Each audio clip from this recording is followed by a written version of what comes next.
Tidak sesuai standar, tidak SNI dia, tidak apa? Tidak SNI, tidak standar nasional Indonesia. Jadi Allah kan memang bikin aturan. Allah menurunkan apa? Keburukan. Dan Allah menurunkan kebaikan. Surah berapa ayat berapa?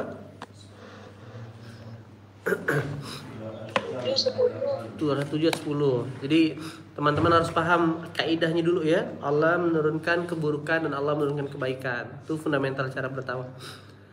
Lalu kenapa orang tuh lebih senang mendownload keburukan? Karena sejatinya yang receiver atau mesin downloadnya itu buruk, gitulah dia.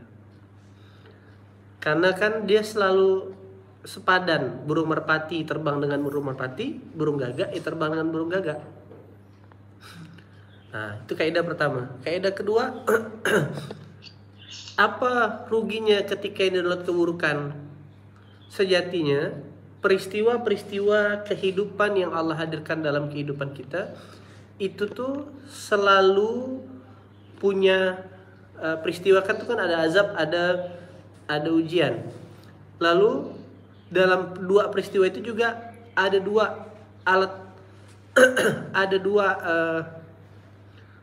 alat untuk menyelesaikannya, yaitu akal sama iman. Akal tuh yang sudah melekat sama kita, tenaga yang sudah melekat sama kita. Iman tuh memang butuh keputusan Allah, butuh campur tangan Allah, dan memang campur tangan Allah yang lebih banyak.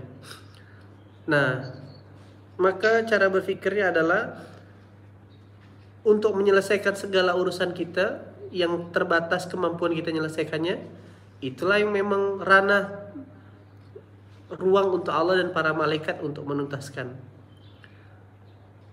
Dan bagaimana cara mengkomunikasikannya? Itulah dengan namanya doa. Nah, dengan namanya apa kawan-kawan? Doa.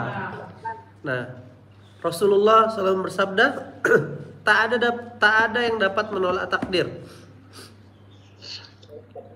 Tak ada yang dapat menolak takdir Allah selain doa, dan tidak ada yang dapat memperpanjang usia seseorang selain perbuatan baik. Itu ya, pegang ya. Ini Rasulullah, hadis Tirmizi nomor 2065. Kira-kira kalau Rasulullah yang ngomong, insya Allah valid atau pasti valid kawan-kawan? Pasti valid. Pasti valid. Saya ulangi ya, tidak ada yang dapat menolak takdir Allah kecuali doa, dan tidak ada yang dapat merubah, memperpanjang usia selain berbuat baik.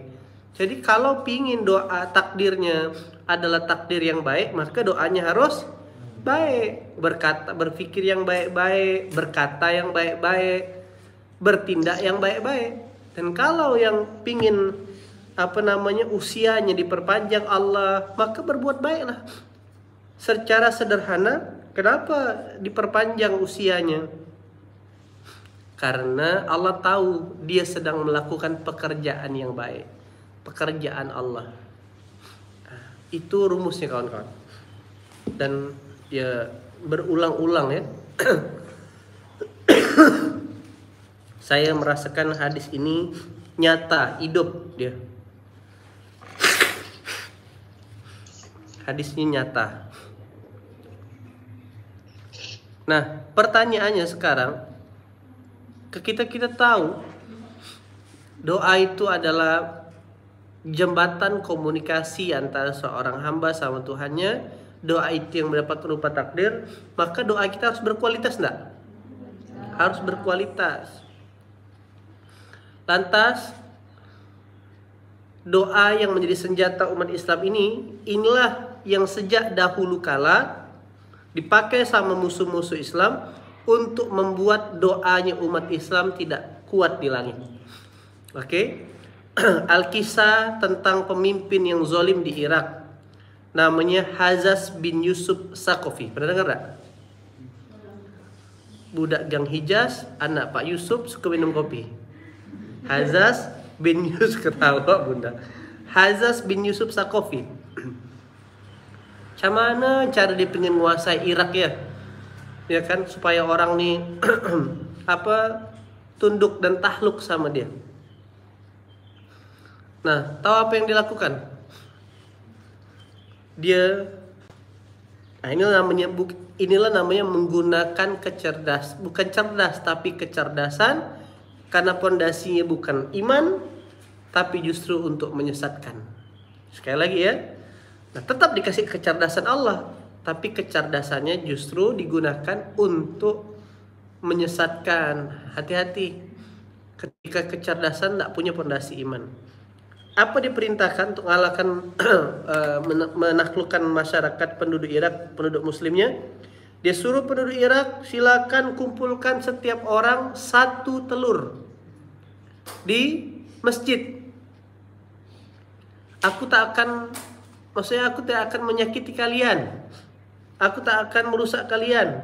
Aku cuma minta 1 telur masing-masing warga kumpulkan. Berbondong-bondonglah orang untuk mengumpulkan telur.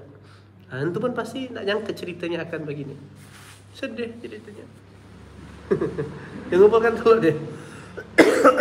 Dikumpulkan, semua penduduk Irak dikumpulkan. Setelah dibiarkan beberapa waktu, apa sih ini, kan cuma mengumpulkan telur. Enggak gak kita kena tindas, biasa ya kita nih. Biasa ya kita, kata penduduk Irak tadi.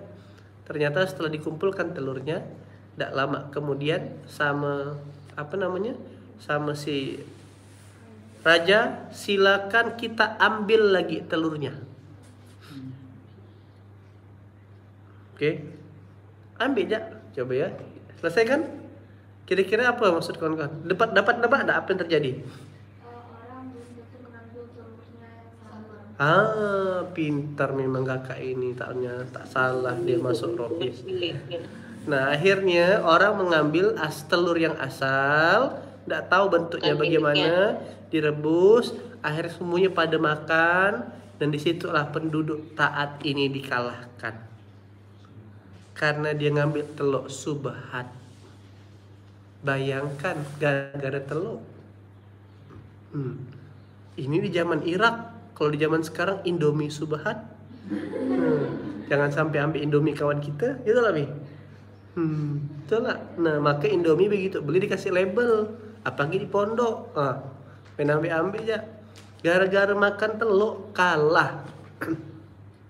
Artinya, betul enggak? Kalau doa kita ini yang bisa berubah takdir. Nah, jadi teman-teman yang dirahmati Allah, gara-gara ini akhirnya habis kalah. Maka berangkat dari kisah ini kita belajar. Kan saya tuh udah coba maksa orang tuh sholat, maksa tanda kutip ya. Dan kita lihat, bayangkan antum yang hidupnya 20 tahun, dan 30 tahun, dan 40 tahun hidup, kan berapa Jumat yang sudah datangi.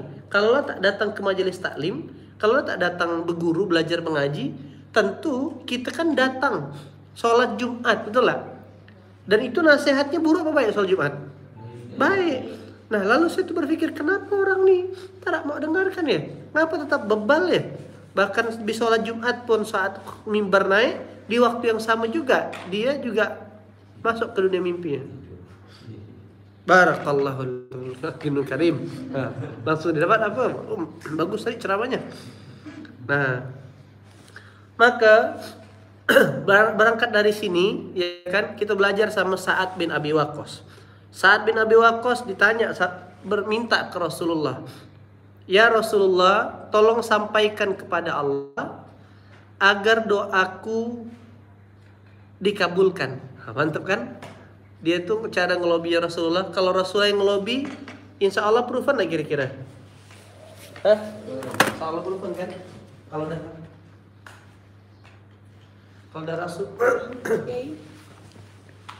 udah Rasulullah yang minta, nah doanya tuh gitu. Jadi antum boleh cobalah kalau ketemu habaib, ketemu orang-orang baik. Ustadz minta doa apa Ustadz? Kamu minta doa apa? Tolong doakan ke Allah agar doaku dikabulkan semuanya. Tolong sampaikan ke Allah agar doaku dikabulkan semuanya. Keren kan doanya? Nah, pintar. Sa'ad bin Abi Waqqas pintar deh. Ya kan? Sama ibarat gini, sampaikan ke bos agar semua proposal saya diterima. Nah, gitulah dah. Lalu dia bilang, Sa'ad bin Abi Waqqas bilang, Rasulullah bilang apa kira-kira? Rasulullah tidak bilang sholat, tidak bilang bangun malam, tidak bilang ngaji, tidak bilang puasa, tapi Rasulullah bilang perbaiki makananmu. Nah, perbaiki apa? Makananmu. Nah, kenapa? Karena makanan kita adalah sesuatu yang hari-hari kita makan. Makanan kita ini sesuatu yang kita cerna di dalam tubuh. Makanan kita ini sesuatu yang menjadi faktor utama. Makanan, rumusnya, makanan yang halal membuat penikmatnya mendekati ketaatan. Coba ulangi. Makanan halal akan membuat yang menikmati tambah taat. Makanan yang haram membuat yang menikmati apa? Mendekati maksiat. Makanan yang haram ya membuat yang menikmati mendekati maksiat. Nah, itu prinsip ya, kawan-kawan. Bentar, coba ulangi. Makanan yang halal membuat yang menikmati mendekati ketaat. Dia gampang dinasehati. Kalau risetnya sederhananya adalah gini. Makanan yang halal tuh melembutkan hati. Hati yang lembut mudah untuk menerima hidayah. Coba saya ulangi. Makanan yang halal melembutkan hati. Hati yang lembut mudah untuk menerima hidayah. Hati yang lembut mudah jatuh cinta. Nah, begitu. Kenapa orangnya? Maka bunda-bunda, ayah-ayah ngeceknya dari sini. Kenapa ya anak saya susah disampaikan ya? Kenapa ya pasangan saya tidak mudah dengarkan ya? Jangan-jangan kitanya yang salah. Jangan-jangan ya kan kitanya yang menyiapkan masakan makanan yang ternyata kurang halal, yang haram, yang subahat. Wajar laki suami kita akhirnya suka. Nah, maka ini adalah titik dakwah yang jarang orang tegur, orang sampaikan. Maka seperti saya bilang kemarin, musuh-musuh Islam bilang kita tak apalah tablik akbar, kita tak apalah sholawatan, kita tak apalah bangun pesantren di mana-mana. Aku bikin makanan ya, kalah telak kita. Karena semua orang pasti makan lah kira-kira. Itu tantangan dan masalahnya. Oke. Nah,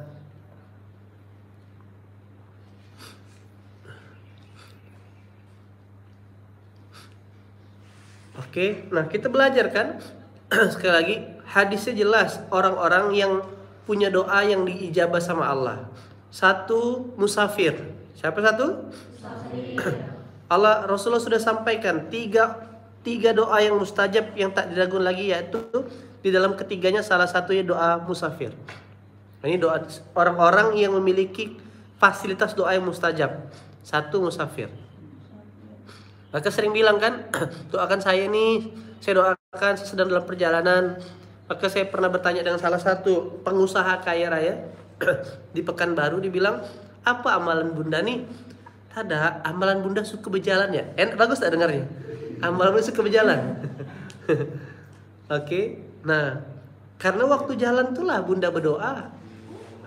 Dan dia mengimani itu, makanya kerjanya tiap bulan berjalan kemana-mana, terbang ke sana, terbang ke sini, silaturahmi. Musafir punya kesempatan. Jadi bang, kami besok izin jalan-jalan lah bang. Boleh. Pergilah kita ke Kura-Kura Beach sana tuh. Nah, satu, musafir.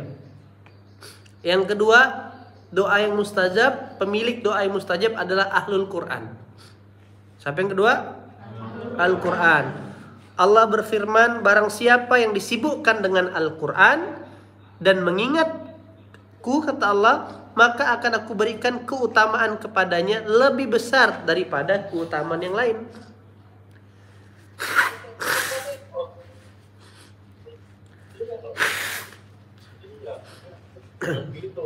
Barang siapa yang disibukkan dengan Al-Quran dan mengingat aku, kata Rasulullah, maka akan aku berikan keutamaan yang lebih besar daripada apa yang kuberikan kepada yang lain. Hadis riwayat Tirmizi. Yang ketiga, pemilik doa yang mustajab, yaitu pemimpin yang adil. Siapa yang ketiga? Pemimpin yang adil. Ada 3 orang yang doanya tidak ditolak. Nah, pemimpin yang adil, orang yang berpuasa sampai berbuka, dan doa orang yang sedang dizolimi. Itu hadisnya. Jadi pemimpin yang adil tahu hak dan kewajibannya, kehadiran dia justru memikirkan. Ingat tak? Salah satu ciri syarat menjadi pemimpin yang adil di surah Asy-Syu'ara kemarin. Makin dia mimpin, makin rendah, makin melayani, makin rendah diri. Nah, orang tuh level rata-rata memimpin karena materi. Akhirnya orang mau ikut dia, dan yang mengikutnya pun adalah oportunis. Tapi level tertinggi memimpin adalah karena melayani. Orang ikut dia karena orang itu dapat sesuatu yang berharga. Maka antum jadilah pemimpin yang melayani. Bergerak paling awal, pulang paling akhir, peduli. Nah, gitu rumusnya kawan-kawan. Oke, siapa tadi pemilik doa yang dikabulkan Allah? 1 siapa? Musafir. 2, Al-Quran. 3, yang adil. Keempat, orang tua. Apa yang keempat? Orang tua. Hadisnya 3 macam doa yang dikabulkan yang tidak ada keraguan padanya adalah doa orang terzalimi, doa musafir, dan doa dari bapak kepada anaknya. Doa orang tua. Oke. Yang kelima, orang yang doanya powerful, yaitu doa orang yang terzolimi. Nah, maka zolimilah aku. Zolimi aku yang kedua, gitu kan. Takutlah terhadap doa orang yang terzolimi, sebab di antara doanya dengan Allah tidak ada penghalang. Nah, itu orang-orang yang teraniaya. Yang keenam, doa orang yang dikabulkan Allah, doa orang yang susah. Di surah An-Naml ayat 62. Bukankah dia atau Allah yang memperkenankan doa orang yang dalam kesulitan? Surah An-Naml, surah berapa An-Naml? Surah ke-27 ayat ke-62. Surah 27 ayat 62. Coba, saya lebih pingin bahas sebelum melompat ke materi utama. Koko saya 7 orang ya. Nah, coba lihat ya. Jangan-jangan kesulit, coba berpikir itu dalam. Jangan-jangan kesusahan yang Allah hadirkan dalam kehidupan kita adalah jalan untuk Allah pingin kasih fasilitas doa yang dikabulkan. Coba ulangi, jangan-jangan kesusahan yang Allah hadirkan dalam kehidupan kita adalah jalan untuk Allah kasih kesempatan doa kita dikabulkan. Sekarang kalau kira-kira ada bentar ya. Oke. Cek. Amen. Kira-kira kalau kita tahu caranya kayak gitu, misalkan gini nih, Kak Nurul nih pingin Allah takdirkan bisa ke Baitullah, pingin Allah takdirkan bulan depan dapat anak kembar, pingin Allah takdirkan punya mobil baru besar gitu. Lalu Nurul dibisikkan, Nurul, mau ndak aku kabulkan itu, kata malaikat lewat mimpi. Syaratnya gimana malaikat? Syaratnya dihadirkan kesusahan, dihadirkan ada orang yang ngejek-ngejek Nurul, orang-orang yang fitnah Nurul, jelek-jelekkan nama Nurul sekampung. Nurul tuh jelek, kata dia, banyak omong, banyak butak-butakan orang. Nah, kira-kira Nurul, ketika itu sudah disampaikan sejak awal sama malaikat, tapi hadiahnya anak kembar, dapat rumah, dapat mobil, berangkat haji. Ridho enggak kena? Kira-kira pilih mana? Pilih kena fitnah ke atau enggak kena fitnah tapi dapat hadiah?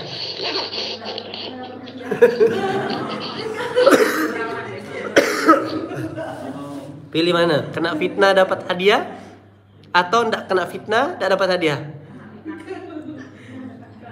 Kena fitnah dapat hadiah. Yang kedua enggak kena fitnah enggak dapat hadiah. Enggak kena fitnah dapat hadiah. Oh, bagus. Enggak kena fitnah.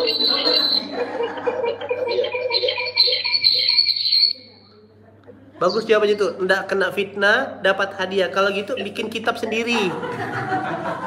Ya, cari kitab sendiri kayak gitu.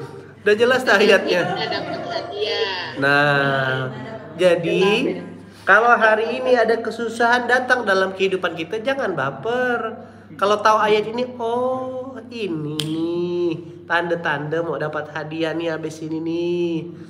Dan ingatlah, kadang tuh semuanya tuh uji nyali ya. Allah tuh suka uji nyali. Sejatinya enggak kayak gitu kejadiannya kawan-kawan. Berulang-ulang saya rasakan. Ketika saya di episode hutang 1,8 miliar. Udah mau jual rumah dah, udah mau pindah ke kampung, ke Darit.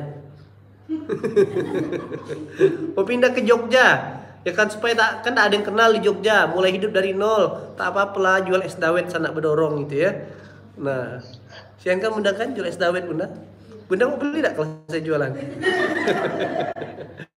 Nah, kayak gitu. Akhirnya ketika saya sudah sampai di melepaskan tuh kawan-kawan, malah tak terjual rupanya. Sama ketika Nabi Musa hendak di ujung kematiannya, di ujung daratan yang dikejar Fir'aun, sejatinya tidak kayak gitu. Nah maka nikmatilah kesusahan. Jangan-jangan titik terendah dalam kehidupan kita itulah titik terindah. Sama ya. Titik terendah dalam kehidupan kita adalah titik terindah. Jadi quote baru pagi hari ini. Jadikan aku yang terindah. Nah kayak gitu.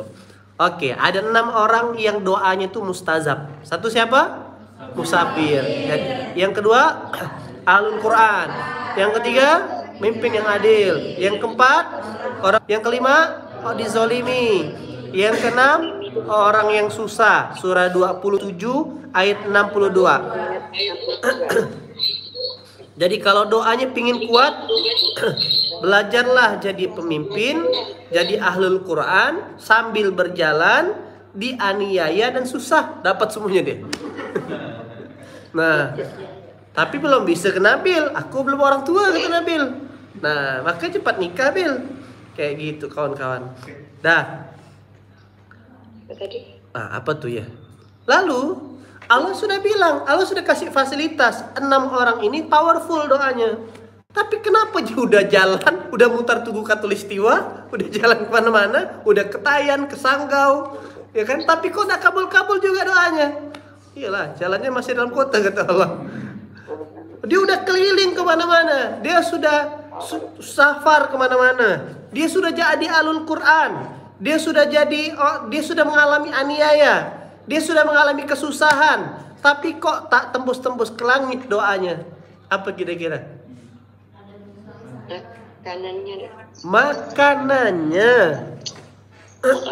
Iya, karena makanannya yang salah. Itu yang orang lupa. Jadi buat antum-antum ahlul tahajud, ahlul Quran, yang suka bersedekah, yang sudah datang majelis taklim bolak-balik, yang sudah mendatangi guru kemana-mana tetapi masih saja belum mendapat pertolongan Allah, cek makanannya. Dah, sambung sampai sini. Nah, maka Allah sudah sampaikan di surah Abasa ayat ke-24. Falyanzuril insanu ila ta'ami, maka hendaklah manusia itu memperhatikan makanannya. Oke. Disuruh apa? Disuruh apa? Perhatikan.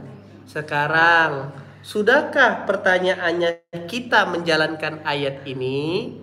Sudahkah kita perhatikan makanan kita selain wa enaan, wa murahan, wa diskonan, wa banyaan? Betul lah? Mana tempat makan yang wa enaan, wa murahan, wa diskonan, wa banyaan? Nah, itu kan, coba kalau tanya, mana tempat makan enak di Pontianak nih? Mana tempat makan enak di Bogor nih? Mana tempat makan enak di Jakarta? Itulah pertanyaannya. Hati-hati, itulah narasi yang melekat di kepala kita. Di sini sih enak, tapi harganya macam mana? Murah ke mahal? Yang murah, sini sih murah. Oh, banyak nak porsinya. Betul lah? Itu kita ke apa lempiau di sana tuh? Kita kan. Maka besok ganti. Yang dicek pertama adalah halalannya. Even bahkan mohon maaf, ini kesaksian salah satu seseorang jemaah kita yang dijadikan manajer di salah satu restoran di Indonesia, restoran halal. Restorannya lokal, berbasis lokal, bukan franchise. Dia lapor, Ustadz kalau bisa jangan makan ke situ. Apa pula? Kemarin tuh owner lagi datang sama teman-temannya. Terus kuali yang biasa saya pakai dipakai untuk ngerebus anjing. Haya lecak bumbung ini cap.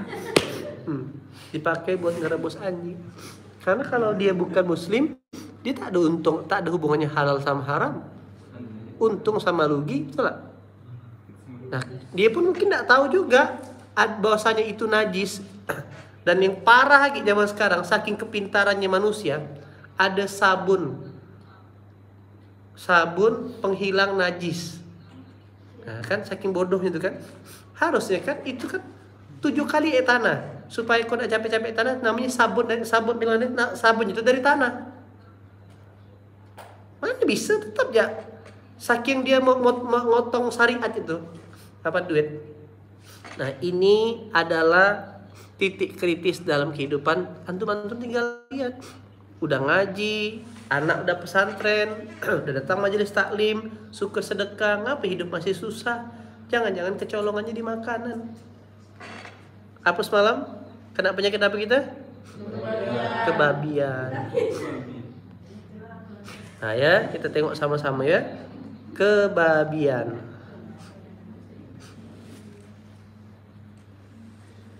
Nih, teman-teman perhatikan.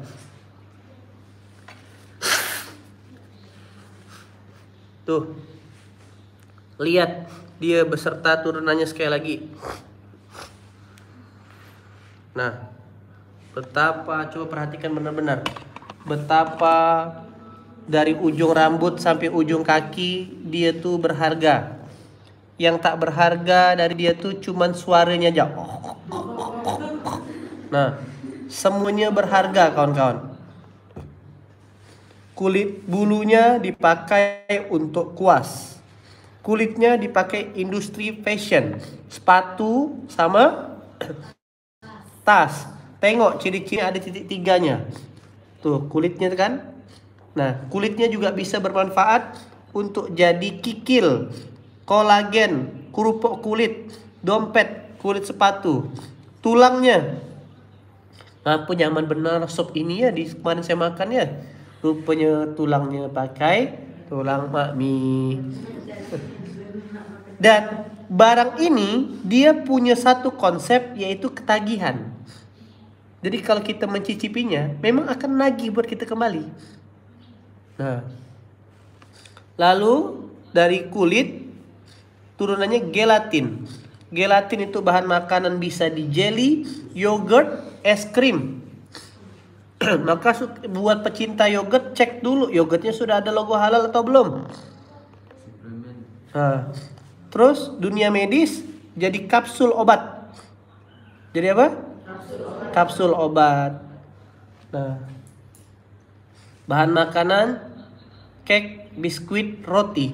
Barang-barang yang saya sebutkan nih, kira-kira kita tak pernah makan atau pernah makan? Jeroannya, ya kan? Itu jadi insulin. Nah, ada seseorang pengidap diabetes kemarin di Ruqyah. pengidap diabetes diruqyah, ya kan? Berapa lama kamu di sini? Sejak dia sakit. Apa kau sini sakit? Aku dikasih makan, kan dia. Dari mana dikasih makan? Saat dia mensuntikan insulin. Karena insulinnya dari makmi. Dari apa? Makmi. Dari makmi. Bukan, Mbak. Janganlah frontal. Nanti kita bicara, kita ngegibahkan dia pula. Agak beda nyebutnya makmi. Itu loh. Terus lemaknya untuk susu, kosmetik, penyedap, dagingnya udahlah. Bahkan konon kemarin ada daging hamburger itu yang campuran dari daging dia sama daging sapi. Nah, macam mana kira-kira untuk menghindarinya kalau kita tidak berhati-hati? Habislah. Oke, itu baru dari dia. Belum kawannya. Kawannya apa? Angciu. Angciu itu sari tapai ketan. Digunakan dalam makanan khas Tionghoa untuk nasi goreng. Di beberapa restoran Thailand juga sering dipakai untuk menajamkan rasa. Nah, maka hati-hati buat antum-antum yang suka makan di Chinese food, ya kan, capcay, fuyung hai, kancai, teburai, ya kan. Nah, cek dulu dekat kuali biasanya barang ini. Sama perhatikan kalau ada makan di yang street food, maka yang ada kuali selalu ada sebelahnya minyak. Minyak babi itu punya standar, dia harus terus panas, kalau tidak cepat beku. Nah, maka di dekatnya penggorengan. Yang ketiga, mirin pada sushi adalah bumbu dapur dari masakan Jepang berupa cairan alkohol berwarna kuning berasa manis menggunakan gula sebanyak dan alkohol sekitar 14%. Fungsinya untuk menghilangkan amis kalau dalam sushi. Khamar pada kopi kekinian. Nah. Oke. Kuas. Ini kon lihat ya.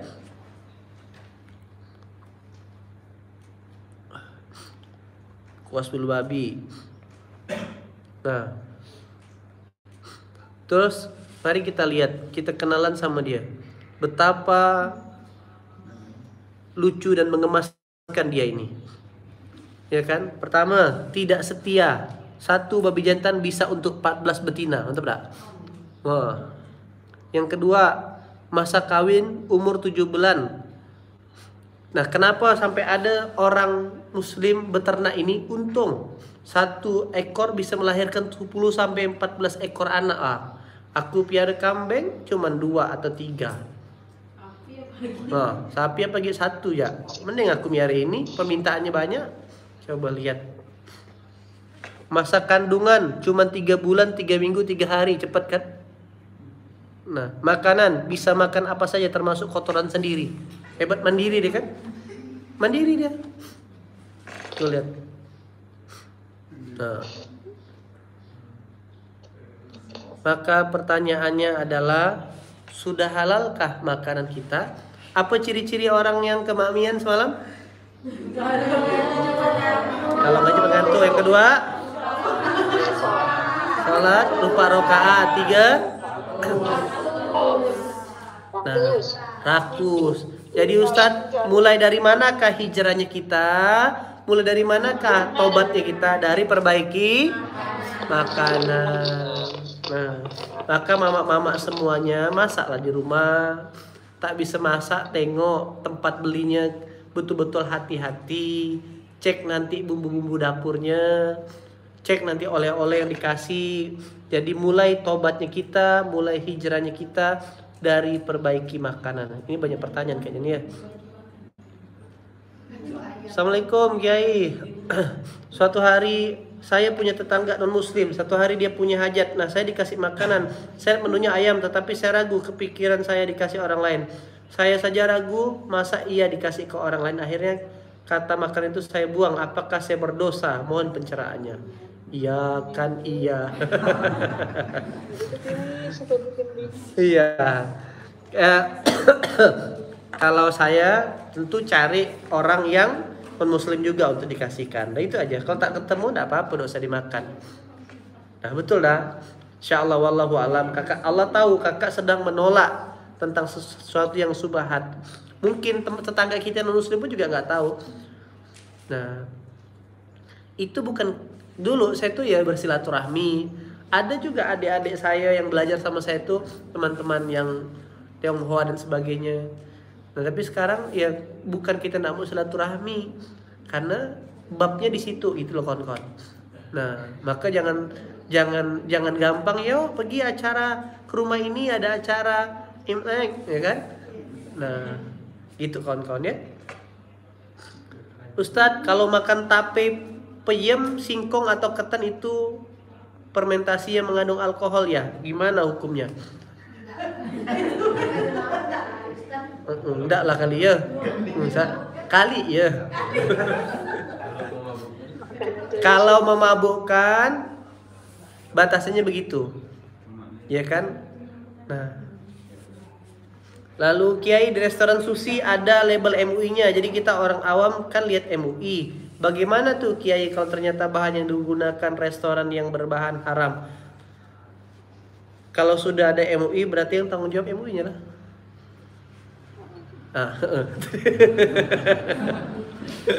Dah. Yang tanggung jawab MUI-nya. Makan yang selamat dari keharaman atau kenabian masak sendiri, ambil bahan nabati. Yes. Belum tentu.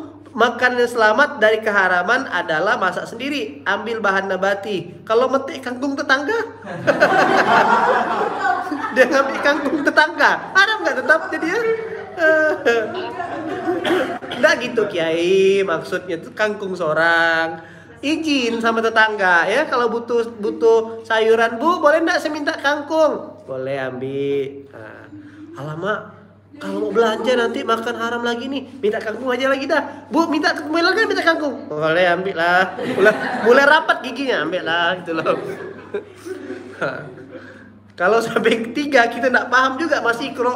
Bu, boleh minta kangkung, Bu. Ambil sana. Udah mulai rapat giginya.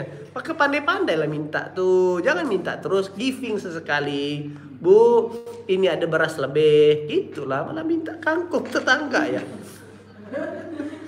Tapi ada loh, saya pernah ketemu orang tuh begitu. Nah itulah, mungkin dia pun kemakmian kali. Kiai kalau makan di restoran Jepang tapi halal gimana? Silakan, insya Allah kita baik sangka bahwasanya itu sudah dicek dan verifikasi, ya kan? Yang pernah saya tahu pedagang pinggir jalan jual sate kambing dicampur daging tikus, wallahu a'lam bishawab. Tak tahu siapa namanya tuh, belum kenal pula saya. Kalau tape Bugis gimana Ustadz? Saya belum pernah makan tape Bugis, saya tidak tahu. Cobalah hantarkan dulu di sini. Sama kayak tape Benawan kayaknya. Aman. Kira-kira tujuan Allah menciptakan babi ini apa Ustadz ya? Haram tapi banyak manfaatnya. Apalah Allah. Ayo. Coba. Uji apakah kita taat? Cerdas. Apa lagi kira-kira? Ngapa Allah ciptakan babi tapi banyak manfaatnya? Ngapa ndak tungau gitu ya banyak manfaatnya? Ya kan? Atau apa? Ayam pejantan. Ini kok babi banyak manfaatnya? Karena secara apa? Diberi pilihan. Untuk apa benar? Untuk membuktikan kebenaran ayat-ayatnya Allah. Oh, beda orang tuh udah ngaji. Insya Allah. Udah sertifikasi Ustadz kayaknya. Karena betul, selalu untuk diuji. Jadi gini, kenapa sih Allah ciptakan Dajjal? Dan kenapa sih Allah kasih kelebihan? Dia bisa keliling dunia. Dia bisa menurunkan hujan, menghidupkan orang mati, menyembuhkan orang sakit, mendatangkan harta. Untuk menguji kita. Ibarat main game, itulah raja terakhir tentang keimanan. Lalu kawan-kawan, nah secara sains babi ini dihadirkan Allah sebagai untuk bahan penelitian sebenarnya, untuk tes obat. Kalau dalam dunia teman-teman saya di medis, karena DNA-nya sama. Sebelum obat itu dikasih ke manusia, diuji dulu ke babi. Bagus tak dia? Tobat tak dia? Rupa tak tobat-tobat dia? Dah gitu dia, ya.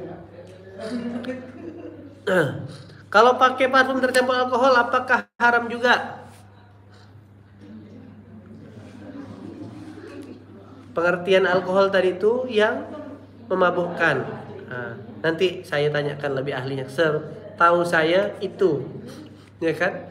Nah, persoalan itu bukan haram. Dia kalau melekat ke tubuh, tidak sulit buat nerima pori-pori saat wudhu.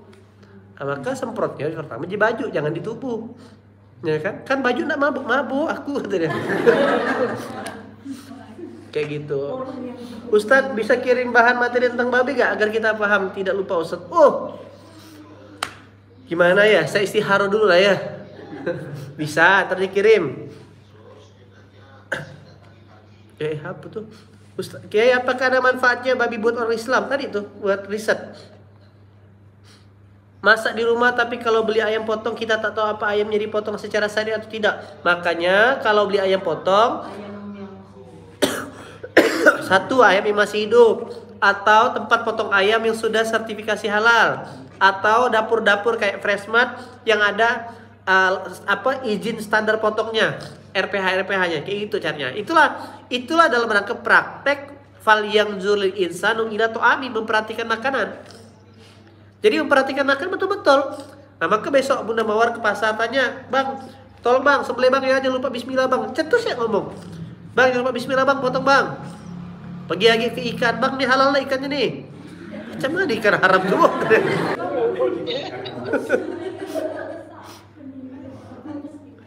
Dah. Lalu kawan-kawan, ya kan? Kiai, kalau saudara kita ada yang non muslim terus acara di rumah dia, emang sih ndak masak di rumah dan beli makan rumah makan Padang atau Melayu, tapi itu kan pakai uang dia sendiri. Yang kita ragu kerjaan dia halal atau tidak.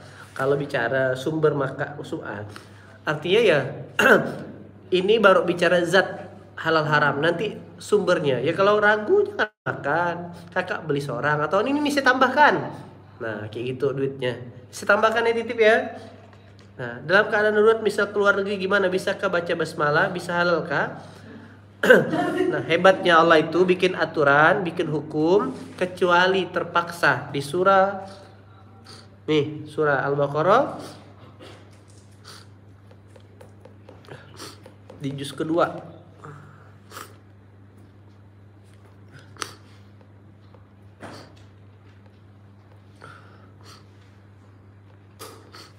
Nih ya, juz kedua saya lupa sebentar.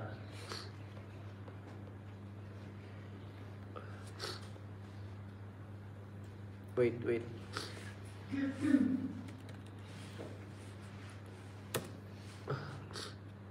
Halaman ayat 173. Dia mengharamkan atas bangkai, darah, daging babi, hewan yang disembelih dengan yang tidak menyebut nama Allah. Barang siapa terpaksa memakannya, itu satu. Bukan karena dia ingin dan tidak pula melampaui batas, maka tidak ada dosa baginya. Kita udah berupaya nih cari tahu, rupanya kita kena buta-butakan, kena bohongin gitu ya, maka tidak ada dosa baginya. Habis itu rupanya enak, balik lagi ke situ, itu dosa. Dah. Al-Baqarah 173. Lalu agar kita miliki untuk ujian manusia, untuk jangan lupa kajian sidak halal Ismail. Saya saat ini sedang berjuang untuk bisa keluar dari ribawi, insyaallah. Kalian Allah mudahkan. Saya sedang mengajukan pensiun, ya kan? Tapi belum juga keluar pensiunnya. Nanti tanya Bang Ican, apa yang bisa dikerjakan? Dulu di tempat ribawi, cara ngebalasnya di tempat jiswafi. Gitu dia. Iya. Oke. Dah. Jadi PR-nya hari kita hari ini adalah mari perbaiki makanan. Jadi perbaikinya itu mulai nimbulkan perasaan peduli dan perhatian. Anak-anak kita diajarkan masuk ke supermarket, nak, ambil snack, ambil barang yang hanya ada logo halalnya. Nah, kayak gitu. Jangan ambil semuanya. Ajarkan, sekali lagi ajarkan. Ingat, senior kita Nabi Adam itu hanya gara-gara salah makan, itu terpeleset dari surganya Allah. Nah gitu kawan-kawan ya. Jadi mulai hari ini aware lah dengan makanan, terutama saudara-saudara saya yang tinggal di kota besar, yang pilihannya banyak sekali, yang semuanya dari posternya terasa enak. Jangan mudah, nanti sia-sia ngajimu, sia-sia sholat malammu, sia-sia tak terkonversi jadi doa. Kita memang tidak pernah makan bakmi satu utuh, ya kan? Tapi kita sudah merasakan mungkin turunan-turunannya. Maka habis ini minta ampunlah, bertobatlah, minta ampun, tobat atas makanan-makanan yang sudah masuk. Oke? Nah jangan-jangan kita udah teraniaya, kita sedang susah, tapi kok tidak tembus ke langit. Sekali lagi, macam mana? Mulut yang kita pakai untuk berdoa, mulut tempat yang sama, tempat dia nongkrong, jadi working space, ya kan? Tempat dia nongkrong.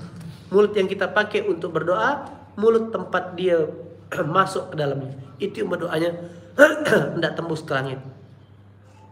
Gitu kawan-kawan. Oke, ini tidak bisa dianggap remeh-temeh, karena kalau ini saja masalah, maka ibadah yang lain masalah. Nah, mulailah aware, mulailah peduli. Diajak, jadi kita yang siar. Begitu makan ke restoran yang ada bakaran-bakarannya, langsung duduk, cek, tanyakan ke masaknya.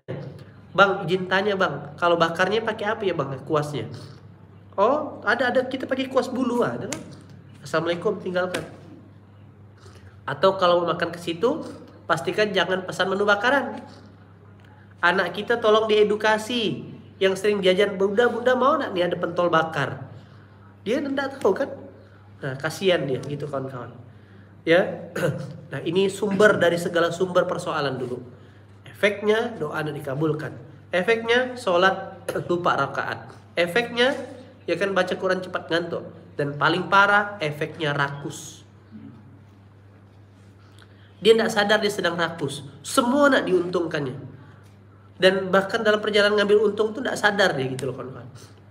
Dah, itu teman-teman yang dirahmati Allah, dapat sesuatu pagi hari ini?